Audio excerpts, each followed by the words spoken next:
If pawns are separated from their friends for too long, they'll commit suicide.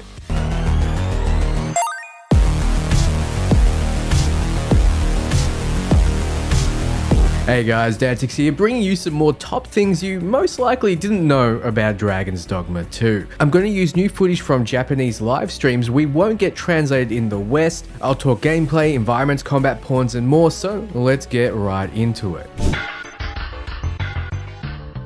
A new theme in Dragons Dogma 2 is that there's a false arisen on the throne, and for some reason, pawns are obeying it. For those who don't know, pawns only obey the arisen, aka your character. Just a hunch, but maybe the necklace that gives him the power. Anyway, you'll be fighting pawns in Dragons Dogma 2, and they do all the things your pawns can do. Mages will cast spells, buff and heal, archers will sit back and pepper you with arrows, and fighters will get up in your face. I foresee a boss fight where you're fighting off legions of pawns while taking on the false arisen. There are multiple ways to approach fights, from using the environment to using deception. Excuse the quality here because it's from a Twitter post, but we see the player and pawns fighting a Cyclops near a river. After the Cyclops gets nice and close, the player runs to the mouth of the river, which is being held back by a dam of rocks, and blows up the dam and unleashes the river. This knocks the Cyclops off its feet and deals huge damage, letting the team follow up.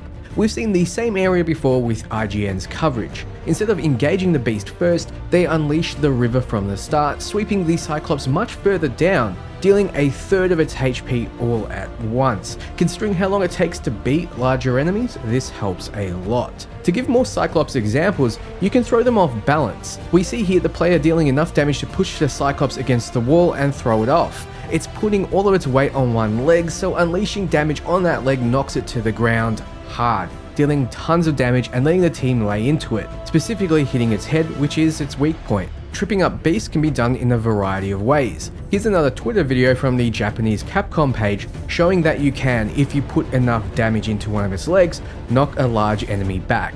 If behind it is a cliff, it'll fall and take major damage.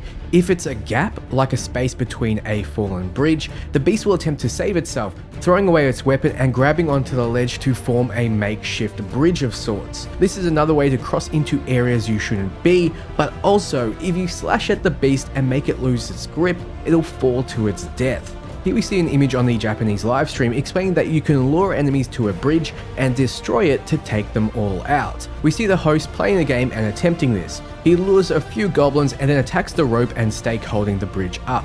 It collapses and kills the enemies in a quite convincing manner.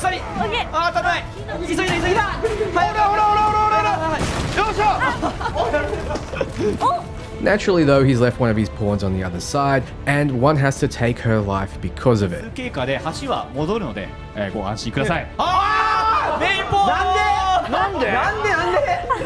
Being patient and using the environment might just be the smartest way to fight. Here we see the player character knocking an enemy pawn into a well as soon as it gets close. Tricksters might be the best class at utilizing the environment as they don't deal any direct damage, but have ways to mess with enemies and send them flying off the environment. Or you can just find areas like this, a rock held back by barriers, and set them off yourself. Just make sure you don't get yourself caught up in the trap as well.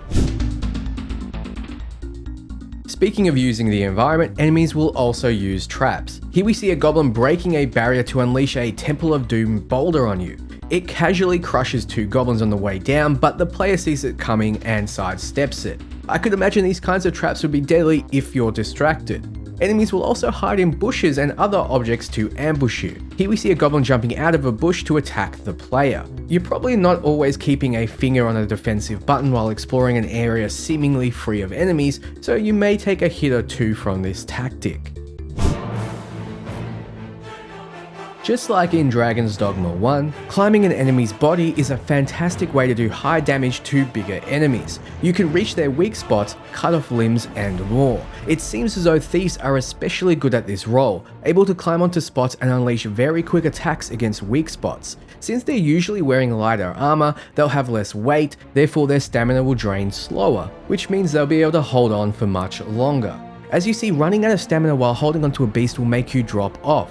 leaving you vulnerable. So try to let go or finish with a strong attack before falling off to avoid the exhausted state on the ground. Here we see the player and its thief pawn climbing on a Cyclops. We see some high damage coming out as they attack its head. This stuns the beast and sends it collapsing to the ground.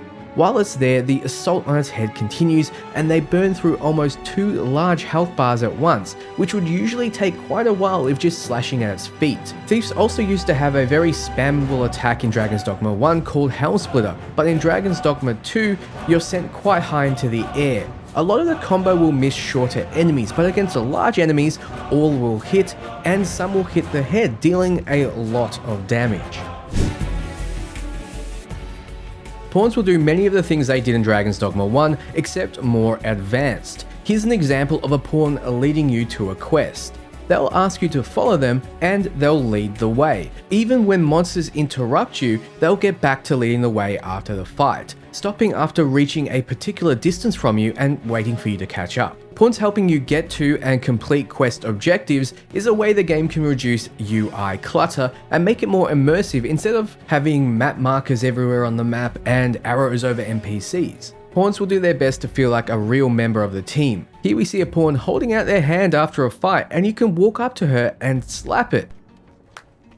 It's a cool little detail that immerses you further. Now, pawns aren't just there for the non-combat benefits, they obviously help in combat as well. But like Dragons Dogma 1, they can pick up objects, but in 2, they seem to do it more skillfully, picking up rocks and throwing them at enemies, dealing huge damage to this goblin. As you can see, you can do finishing moves to enemy pawns, but your pawns can also do finishing moves on enemies, as well as grabbing them, holding them down, and more.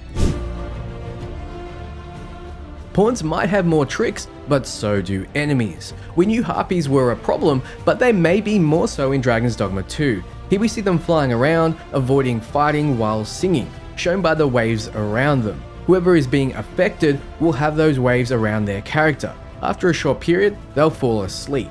You'll need someone to come and wake you if you're asleep, making harpies hard to fight if you're alone or your pawns are busy. They can also pick up you or your pawns off the ground, disabling them and finishing it off by dropping them to the ground for damage. Each enemy has multiple ways to disrupt you. In the case of harpies, their weakness is ranged attacks. Any attack will bring them to the ground though, so be sure to order your pawns to attack, or if you're melee, use attacks like Rising Slash or Helm Splitter in order to reach them. In Dragons Dogma 1, you went into your menu to turn on the lamp for dark, hard to see areas. In Dragons Dogma 2, the item menu is easily accessed by holding down a trigger or key, making the whole process much more streamlined. Finally, the game has the same feel as Dragons Dogma 1, but once you jump in and play for yourself, you'll see just how beautiful it is. Here we see some scenery, and everything you see here, you can go to yourself. Here we see a griffin taking off, and if you want, you can follow it and find it. So that's everything. What did you think? Are you more or less excited for Dragons Dogma 2? Let me know below. If you want to chat with me or other like-minded individuals, be sure to join my Discord. The game isn't far away, so be sure to hit that bell as I have a ton more content coming before anyone else. For everything RPG, you're in the right place. Ciao, friends.